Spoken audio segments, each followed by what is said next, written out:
So, dear guests, ladies and gentlemen, this is the last formal session, at least, of this EU Canada Business Summit 2023. My name is Rosie Birchard. I've been your host so far for the second part of the summit, and I am now welcomed on stage by Deann Evans, who is the Managing Director EMEA at Shopify.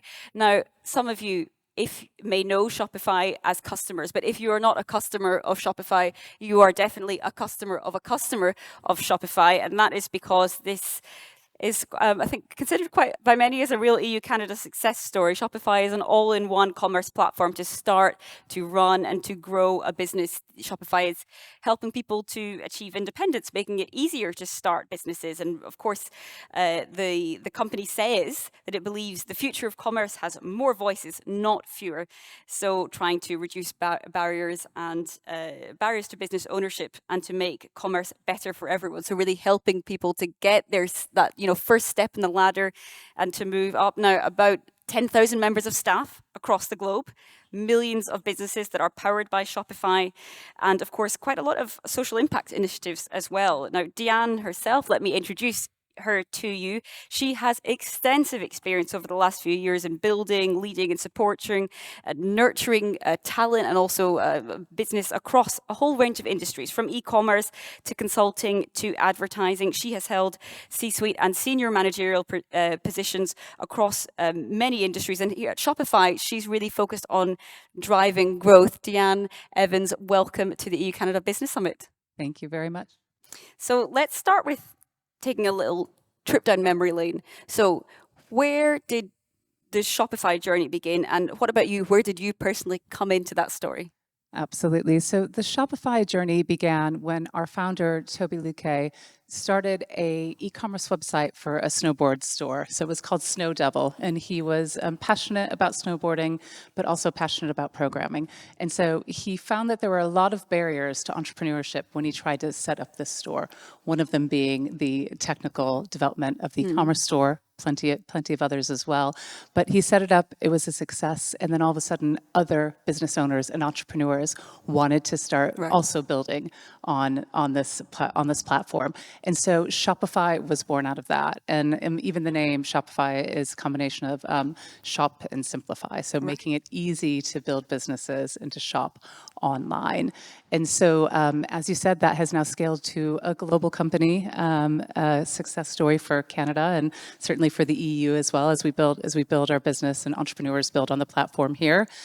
So we now have millions of merchants on the platform, serving businesses of all size. So entrepreneur, day one, setting up your own business, all the way through to larger businesses and supporting those businesses as they scale. I joined Shopify about 2 years ago and really focused on driving the impact of the business across Europe and the broader EMEA region, and really focused on building out our partnership ecosystem, helping entrepreneurs and SMEs and businesses of all sizes that want to grow on Shopify. So we are focused on localizing, making sure that we show up where our customers need us across the region. And just before we delve a bit more into the success story, I want to make sure our audience really understands what Shopify is, because we've talked about it in terms of a bit more abstract terms. So, helping businesses start, grow, and so on. What can a customer actually get from Shopify? Yeah, absolutely. So I'll use an entrepreneur as an example. So you've got a great idea, you've got something that you want to share with the world, and so you have that idea. You can log onto the Shopify site, and within hours you can be up online and selling. Right. So we make it really simple. We offer tools, solutions, resources, again, to start and scale.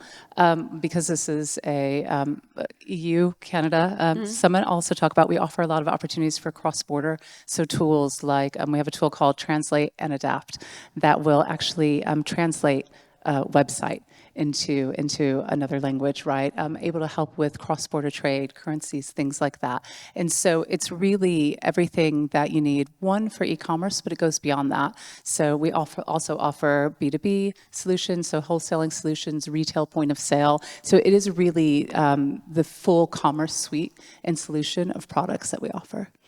So I referred to it as a kind of EU Canada success story. So given that word success, what are the ingredients? How did you get here? What are the ingredients that made Shopify is such a success story? Yeah, so I think there's a few things. We have really a visionary leadership team. So if we look at our executive team, they are visionary. They are looking at what is the future of commerce and where is commerce going. And we're investing a lot in R&D. We invested nearly $1.5 billion in R&D last year. So this is significant investment. We're always developing tools. Again, it's this mission-driven focus. I think you mentioned the mission, make commerce better for everyone. So we're very laser focused on that. And we have a leadership team that's driving the company towards that. And we are investing in technology and investing in growth. So we talked a lot about, in positive terms so far, right, how you've managed to get here. But I think that kind of success does not come without bumps along the road. Any of you in business will know that's been the case. So what I want to ask you about, Deann, is personally, but also as a company, what are some of the big or small failures that you've learned from? Yeah, so I think there's an interesting concept called the Overton window. I don't know if you're familiar with it or not, but it is Familiarize us. Yeah, so it's this idea that kind of ideas that are within kind of culture that are seen as kind of acceptable ideas at certain given times. There's a window that everything lives within. I think about it from a business kind of scenario as it's like the best practices. There's a point in time where an industry is all focused on kind of the same best practices, right? And I think one of the things that Shopify does that is unique is it operates and really pushes on the edges of the Overton window. So we're not just building what's the best thing for commerce today, right? What people are asking for, what the kind of thought is that is the current idea. Is we're really pushing across and bleeding across the edges. So I think that's an area that's pretty interesting. But we also, from a company perspective and a culture perspective, we do things that are seen as a bit different. So I'll give you an example. So on January 1st, we all arrived to work to find that a chaos monkey had been unleashed. And a chaos monkey is an engineering term where you try to put like instability into the system to see what happens. So on January 1st, we arrived back at work, or January 2nd, whatever the day was this year, and found that all reoccurring meetings with more than 3 people in them had been canceled. That all meetings on Wednesday had been canceled. Now remember, Shopify is a remote company. We work digital by design, so everybody is working in a remote aspect. So all of these meetings just gone, right? Because we were spending too much time in meetings. Like, meetings are a bug, right? Not a feature. And so we were spending too much time in meetings. So the executive team said, you know what? Let's do something to shock the system and change that, because we wanted to free up the craft time, the time for the people that are making the product, that are really crafting and doing that work. And so there's, there are things like that. So maybe you could say that, like, we had become too reliant on meetings, right? Right. Too focused on it. So let's change that. And how did you feel? I felt a little bit, I think, anxious at first. Yeah.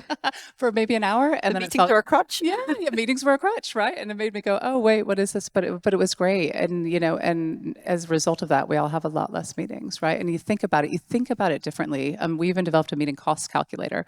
So if you have more than 3 people in a meeting, it will show up in the calendar invite and tell you how much the average cost of that meeting would be, to make you think about, does it need to be a meeting? Can we do it async?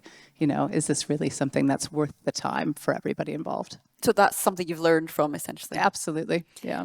Well, I would like to now invite you to help our audience members to learn something from you, because what I'm interested in is this particularity of Canada and Europe. I mean, this is exactly what you're managing. Do you think there are particular kind of opportunities or advantages of this Canada-Europe business environment that businesses could draw on more, maybe any kind of hidden gems? Yeah, I mean, I think there is, CETA is, an agreement that has really opened up the trade between the areas, and we've seen. Let me see if I can remember the number. I think in 2021 we had 82 merchants start selling into Europe from Canada, and quickly within that year it was about 10% of their GMV. Right. So I think the opportunities really around cross-border trade and this opportunity to be, frictionless, to lower the barriers for SMEs, to make sure that the environment's when it comes to tariffs and different things are taken advantage of, right? We have this trade agreement, so to make sure there's opportunities for especially the entrepreneurs and SMEs to take advantage of it. So it's really focused on that Canada-Europe Yeah. free trade agreement.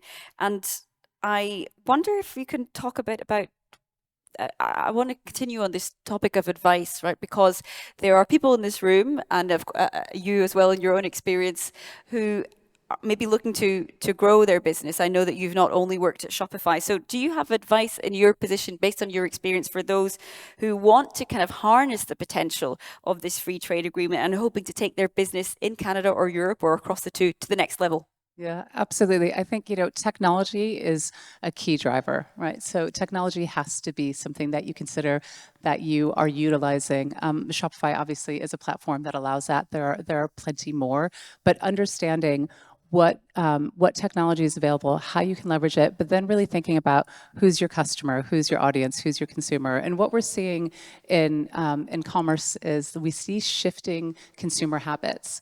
And so we see that depending on kind of the age group or the demographic, people are turning to things like social commerce, right? That they are going back into store more often. We just did a survey around Black Friday, Cyber Monday, which is the peak trading or holiday season for a lot of retailers.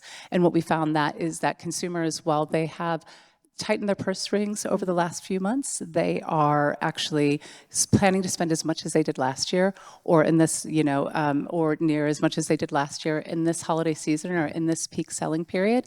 But they're looking for technology to be a part of it, right? So I think you really need to look at your customer, look at your consumer, understand how do they want to leverage technology, what do they expect, where are they, how can you reach them, and really build around that. And technology is a great lever to be able to help kind of build business in a different way.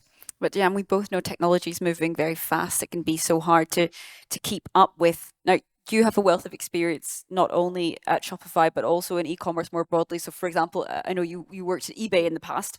So with that in mind, take out your crystal ball. Where do you think e-commerce is headed? So I think it is headed to, so my crystal ball, let's see, it's really about this kind of retail everywhere, actually. And it's about that, again, that customer, having that customer at the center of everything that we're doing.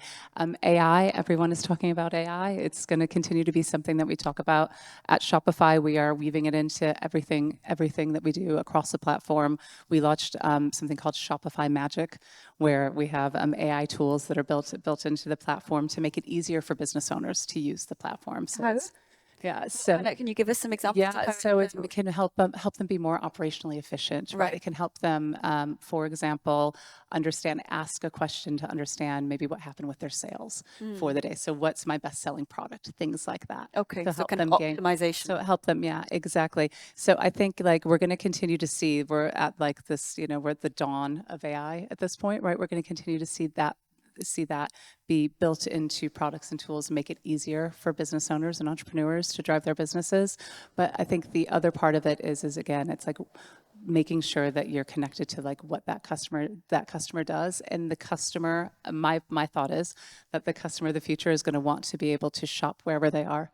Right? Retail everywhere, be able to have a connection with the brands. They're going to want to be able to have a connection with who they're transacting with. And so it's really, as we look towards that, we need to be thinking about those things. How do we connect with that consumer, and how do we make it easy for them to shop? You talked about consumers connecting with a brand or being able to recognize that. And I think something that really comes into that is, for example, sustainability. That's something Shopify, I believe, takes very seriously. Do you want to touch on that a bit for us? Yeah, so that is something that that we're seeing more and more. As we know, consumers are becoming more and more conscious of environmental issues, environmental impact, and sustainability. It's something that we've seen in our own research that consumers will, while they might be searching for a deal, right, or they might be looking for a better price, they're going to pay for quality. They're going to be more likely to shop local, right? They're starting to understand the environmental impact of consumerism and shopping. And so it's something that every business needs to be thinking about. How can they weave sustainability into what they're doing, into what they're selling, and really make sure that they are taking advantage of any tools that are offered. So Shopify offers a lot of tools, whether it be anything from storefronts that are less energy, what's the word I'm looking for? Intensive. Sure. Or different apps and services to like offset carbon. We have a Planet app that you can install. So there's a lot of different ways that you can do that. Shopify also, if you want any information about all its sustainability work we have information on our website, but we have a sustainability fund and invest in a lot of like technologies and things that are coming to help really from the sustainability perspective. So we talked a lot so far about a business side. I want to stray a bit into the more policy side, and I know there are some decision makers in the room, people who are tracking and even making policy. We talked there about sustainability, and something I think Canada and Europe share is at least a reputation for being kind of leaders when it comes to climate policy, putting big goals and targets in place and trying to get there. But now, I mean, what it appears to be to me is, at least on this side of the Atlantic, there are rumblings about some backtracking on big climate promises or rethinking them, particularly, here in Europe. We have big elections coming up next year in the European Parliament, but also in the United Kingdom, for example. So with that kind of uncertainty, I mean, that creates a potentially unstable environment for businesses when they're looking to invest. So is that a challenge you're trying to navigate? And if so, how? Yeah, I think one of the brilliant things about like the impact that businesses can have is that they can have the impact outside of policy, right? So hopefully the policies continue, and the policies are supporting sustainability as they've been set out. But if they don't, businesses can also do their part to make sure that they're supporting that sustainability and supporting the right thing to do for their business. And so it's confidence they will? Yeah, I hope so. Yeah, I hope so. I mean, you see a lot of businesses now, as I said, not only businesses but also consumers really concerned about this. And so I think that as long as there are opportunities, and a lot of great businesses that are providing those opportunities for companies to make the right choices and businesses to make good choices around sustainability, they'll continue to. Yeah, and you have so many businesses on your books, so you must be able to really kind of take the temperature on that. And you talked about kind of customers driving that shift perhaps toward more sustainability there. Is that what you're witnessing? Is that Do you know what I have seen is we have a lot of businesses that are becoming like certified B Corp businesses that are really spending time talking about, not only talking about, but actually designing their businesses in a way that supports more sustainable future. And we see it from our partners as well. So it's, I think it's something that is like I said, is happening, and hopefully will continue to. We touched on policy a bit there, but I would love to bring it around, not just broaden it, not just sustainability. Are there any particular policy changes you would like to see to make a kind of more amenable business environment for Shopify, or for, of course, and perhaps more importantly, all those many businesses that are your customers that you represent to some extent? Yeah, I think for our customers, the most important thing is really it's about reducing complexity for SMEs and entrepreneurs, right? It needs to be easy to start a business, and so anything that can be done from a policy perspective to reduce that complexity, and then again, cross-border trade, right? Is there's anything that can be done to harmonize regulations, to harmonize across countries, even within the EU. We need to make it simple for businesses to trade cross-border. We see I think it's about don't quote me, but I think it's about 15% of our GMV cross-border. So there's a lot of international trade that's happening within the Shopify merchant base, and we obviously want to see that be supported. And just in the previous panel, you'll heard we talked a lot about port connectivity and about those millions of tons of goods that are going through ports. I mean, I'm sure many of them are powered in some way or another by Shopify in terms of getting goods to customers around the world. But we also talked in that panel about these really big challenges, about high inflation, about trying to reroute supply chains. What are the big challenges you're facing as Shopify, and how are you trying to address them? So I think again, it's probably more about like what our customers are Sure. facing, right? And so the Shopify merchants, the supply chain disruption, obviously, has been an issue for quite a lot of our merchants. One of the other things that as an issue is customer acquisition cost and trying to get new customers, Right. right? So that's been an area that has been a big topic of a conversation through our merchants. How do they acquire new customers? How do they get seen? Again, we talked a little bit about this retail everywhere concept. And so, they want to maybe, start a brick and mortar store or do a pop-up store to try to acquire new customers. They need to be, the cost of advertising has gone up significantly. So how do they, use advertising and to acquire new customers, but do it in a way where they can still make money because of inflation and the cost of goods and supply chains. All of these other things that are happening within the economic environment kind of feed into how do they ultimately grow, really, right? How do they grow and grow in a way that is, economically viable for their businesses? You've been working in various aspects of e-commerce, advertising, consulting for a while. You talked there about the cost of advertising increasing. Are there any other major shifts that you didn't anticipate? That's a good question. I think I think that after, I would say maybe I didn't anticipate, but during, COVID, I don't think most people didn't see the return to store happening how it did, Right. right? And that brick and mortar is still very, very important. And so I think that's, for me personally, I thought people would want to shop, but I love now how I see D2C first brands going into brick and mortar as well. So, a lot of entrepreneurs started their business online with a company like Shopify, built the businesses up, and they're now doing pop-up stores or opening brick and mortar locations because again, it's playing into this like where customers want to be. So that kind of, I think in COVID, everyone thought it's e-commerce now forever, right? Yeah. Yeah. I mean, I'm even surprised for you telling me that that's something you're witnessing on your platform, that people want to be in a store, or maybe see the person they're buying something from. Yeah, absolutely. And so what about the future? We talked a bit about, what didn't you anticipate? How did we get here? Now looking to the future, what's the big plan?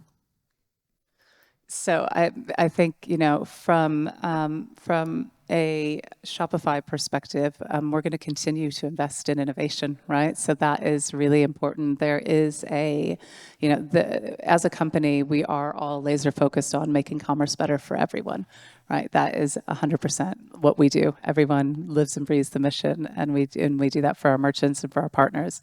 I think specifically here in Europe, we're going to continue to focus on developing our partner ecosystem, supporting our merchants, supporting the SMEs and entrepreneurs that are building their businesses on Shopify.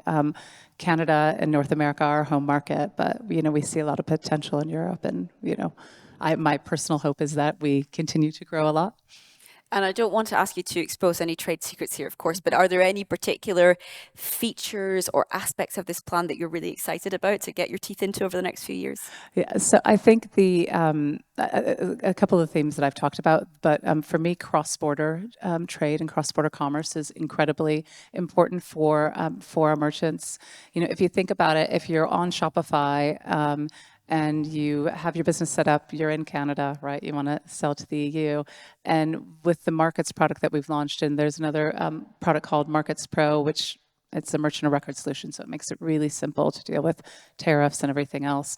It's a pretty simple process, and you can be up and running. And so something that might have taken somebody taken an entrepreneur or taken an SME a very long time to do before, like we're able to help facilitate that happening, at the click of a button almost, right? And so we're going to continue to invest in things like that because retail and point of sale, very important. Globalization, cross-border trade, very important. These are going to be some of the key growth engines for our customers in the next couple of years.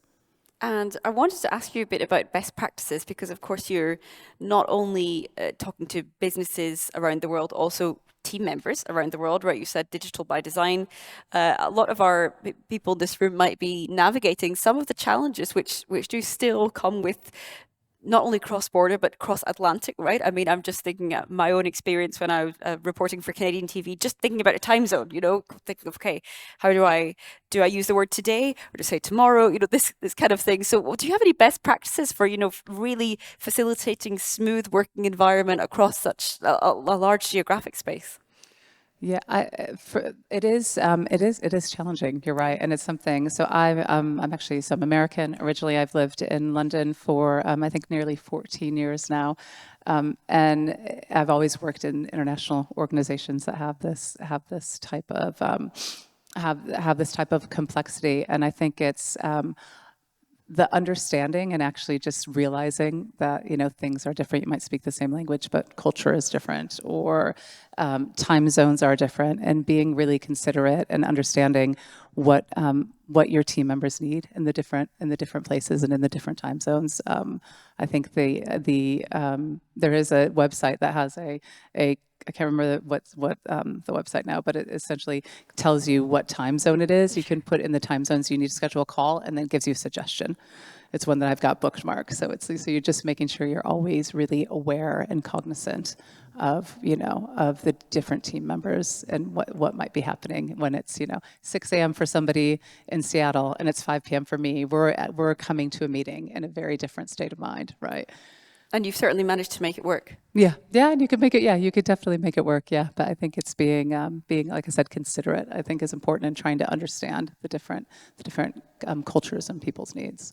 And of course, something that Canada and at least this country have in common is bilingual, right? That you might have people working in different languages across different regions as well. Is that something you've had experience with? Yeah, 100%. That is. I mean, we are very much a multilingual organization and team, but we at Shopify, everyone can work in English, right? But then within the local countries, our teams are obviously working with our customers in their local languages. Yeah. What's the footprint like in Europe just now? Yeah, so we have team members that are merchant facing in about 9 different countries. Yeah. So across the Nordics, across Spain, Southern Europe, Italy, France. Yeah. So yeah. And have you got your eye on any other particular countries or markets within the continent? Yeah, so we are really focused on again building kind of what we've started. Mm-hmm. So Western Europe is a big focus for us, and that is an area that we're growing. So that we're continue to focus on that. We looked at big future. I'm going to look quickly at the more short-term future, because you alluded to Black Friday. We're coming up to a big season for all kind of commerce platforms, particularly here in Western Europe and in North America. Are you anticipating a boom this year? Or are you thinking? I mean, we talked also about these challenges. You said people are still planning to spend as much. Do you have faith in that? I hope so for all of our customers on the platform. But yeah, we did just release some research that we did, and I think it's 12,000 consumers globally that we surveyed, and it was across six countries. So UK, Germany, France, and a few other markets. And like I said, what we heard is that they have reduced spending for the last few months, kind of tightening their purse strings prior to the Black Friday, Cyber Monday, kind of in anticipation of that, and that they plan to spend, like I said, more than they did last year, or at least as much as they did last year. So I'm hoping that this kind of peak season is going to be a good one for them. It's also a time where the consumers are going to be looking for. They're going to be looking for value. They're going to be looking for deals. They might be willing to switch to another brand if they find it, but again, also want quality. And then a few other things that we are seeing and that we're recommending in preparation is just to make sure that again, technology is at the kind of middle of what every merchant is doing, and that they're enabling all the different channels that they can sell on, that they're showing up in all the places where their customers will be, so they can get their attention during the time. Well, Deann, it sounds like you're giving some very good news to our audience members who can expect very good presents this holiday season if people are willing to cough up. I'd love to open the floor to you. Does anyone have a question they would like to ask Deann? Yes, there's a gentleman there, and then I'll come to the lady in the 2 rows before. You work. It's not working. So what I suggest is you're a bit far from us. Do you want to just maybe stand up and project It's a good exercise.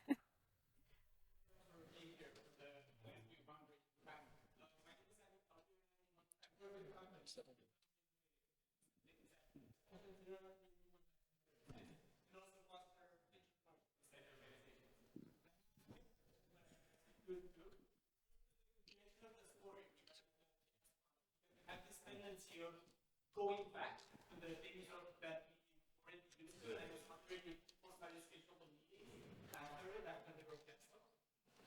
And the second one is what does the company do in terms of cost-strategic production, since it's an entrepreneurial organization and you spread across the world. And I was thinking if there's people together do stuff that's more entrepreneurial. Yeah, let's start with that chaos monkey. Yeah, Good the Chaos question. Monkey, it's a great question. Yeah, so we actually have, there is a Slack bot called Chaos Monkey that reminds you of, it will say, hey, you have meetings booked on a Wednesday for a meeting-free Wednesday. Is that, obviously it's your own judgment, but like, do you need Slack, it? a tech platform Yeah, that like companies can use to tech platform communicate that with use each to other in case communicate. anyone doesn't know. Exactly. Go ahead. Yeah. So, and then the meeting cost calculator was also a kind of a follow-up from the Chaos Monkey, but we have seen a reduction. I'm not going to say the numbers exactly right, but I think it was somewhere around, we expect to ship something about 25% more projects this year based on having less meetings and people having more time to focus on on the deep work and the work that matters. And so it has been a success for me personally.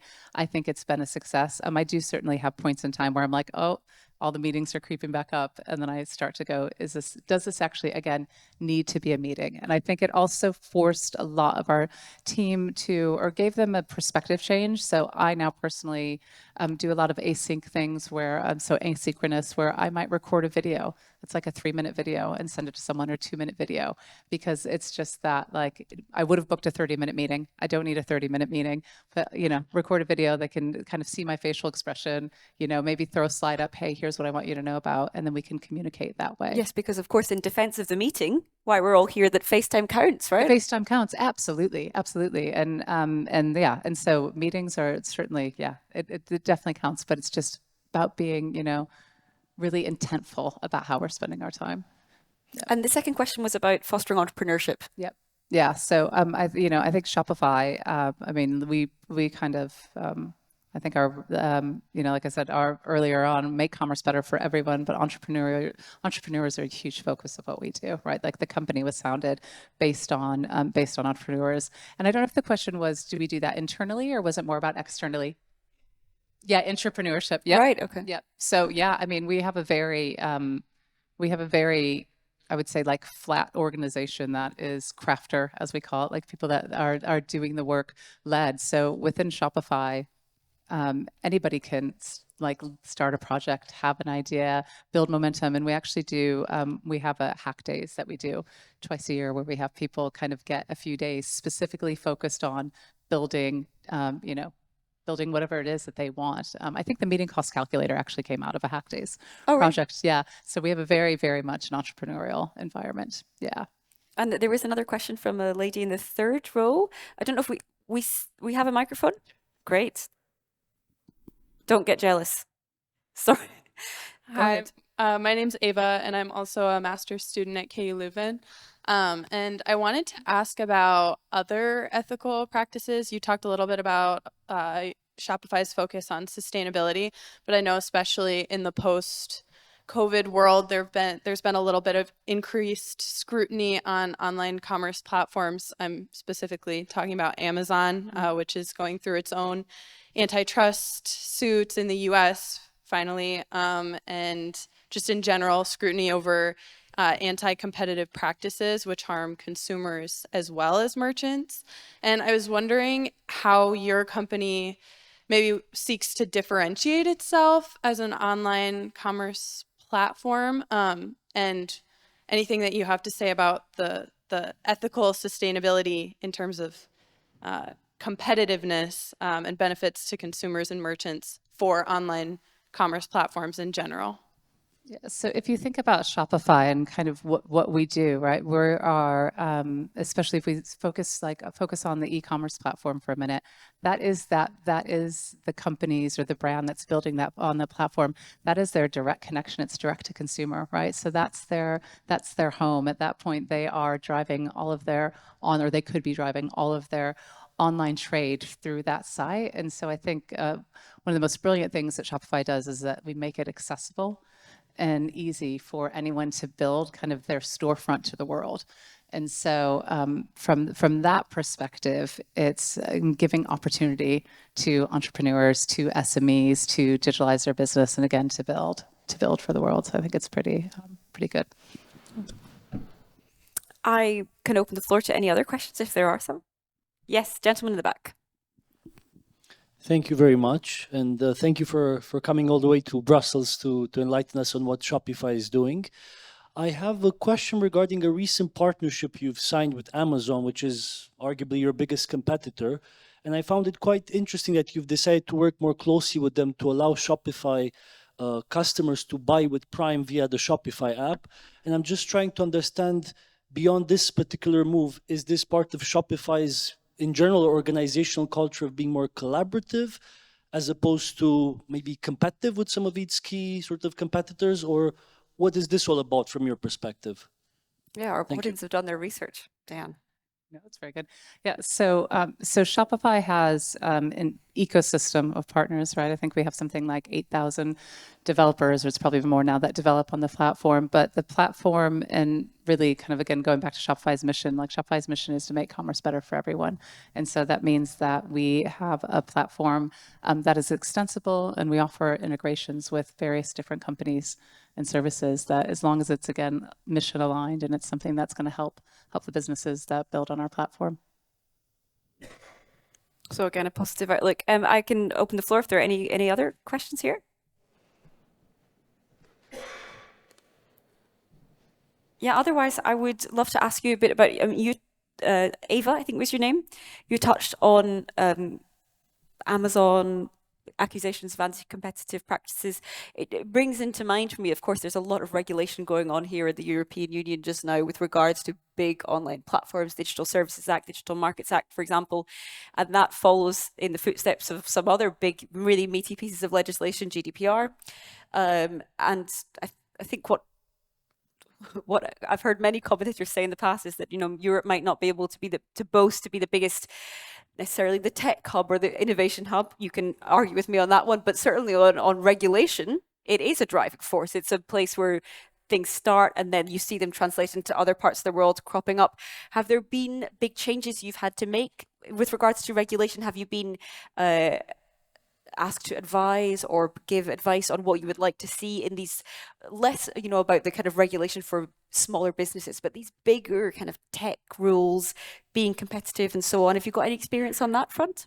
So that's not it's not something that I do personally, but I think, again, we're always advocating. I know it's that for anything that can support the growth of business. Right. So that's really important. And again, making things simple for the SME. Yeah. And in terms of that simplicity, so we talked earlier a bit about, you know, kind of policy environment that you think would facilitate that. What are you getting any feedback from your customers, which are businesses, in terms of what they are asking of you? Yeah, we definitely get feedback from our customers, and they're looking for, they want, again, they want help with things. So it will be a cross-border trade, right? That's why we built the Markets Pro product. They want help or understanding. They want us to have tools and solutions for everything that they need to run their business, right? So we have different integrations with in different markets, tax and, you know, VAT regulations are different. And so we have integrations, and we have companies that have built in the Shopify App Store and ecosystem solutions that will support with that. Compliance, all of these things are areas where a small business owner needs help. And so within the Shopify ecosystem, and partners and developers have built a lot of solutions that then support that. Deann, you seem to be really, Shopify anyway seems to be very in touch with your customer base. What I'd love to know is, this is something maybe others can share in or can learn from, what's your listening tool? How do you find out what it is that your customers need? Surely it's not just through complaints. There must be something more proactive as well. Yeah, I mean, well, it depends. I mean, we have a support team that is fantastic. That has a lot of customers calling in and customers calling, for support. But that could be support of anything. I'm trying to grow my business. How do I do that? Right. So there's that. We also have other customer service teams that are interacting with customers every day. I talk to customers. Every week I'm talking to customers and partners. It's something that is kind of in the ethos of what we do. So we're always, taking in insights and learnings and trying to understand how they use the product, how we can make the product better. And so for that, you might need a meeting after all. And you do need meetings for that. Yeah, absolutely. I would say, one of the things for me personally is I try to balance that and make sure that I'm spending more time out meeting with people than I am, internally meeting with people. And that's probably something we can all learn from as well, right? I'm a journalist. I always find that if I'm sitting at my desk writing an article, if I go out and speak to people, it's written 5 times as fast. It's about being in touch, right, with your... Absolutely. Yeah. The more you can understand kind of the world and what's happening, right, the better. So yeah, so we spend across the company, we spend a lot of time with our merchants and partners. So we've got about 5 minutes left. I would love to end this summit by looking a bit further into the future. We talked about your big plan.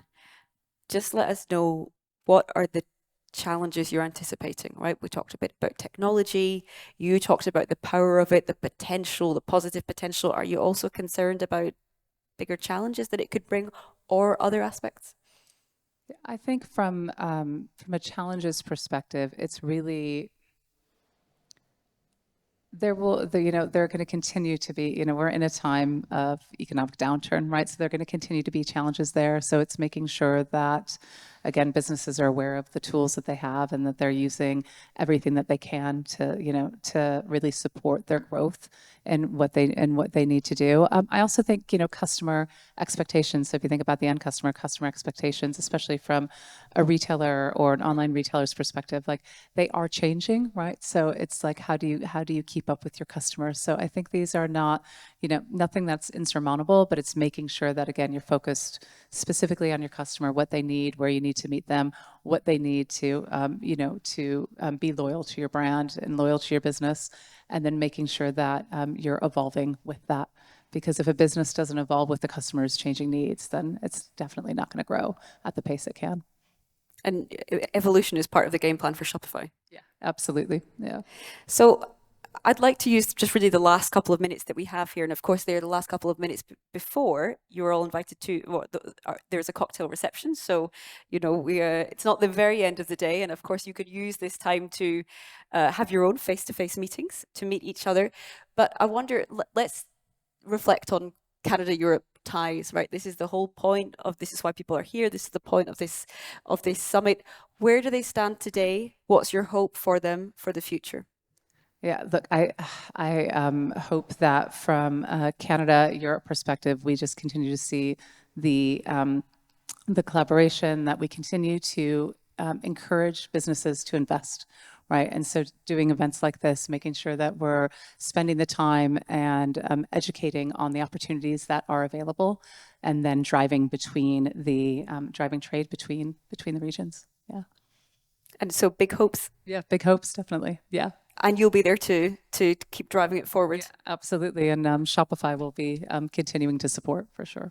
Well, with that, I think you've really given us an important opportunity to not only thank you, Deann Evans, but also to thank the man who brought you all here, the organizer. His name is Sam Ayub. We want to thank you very much for organizing this summit for 2023, Sam.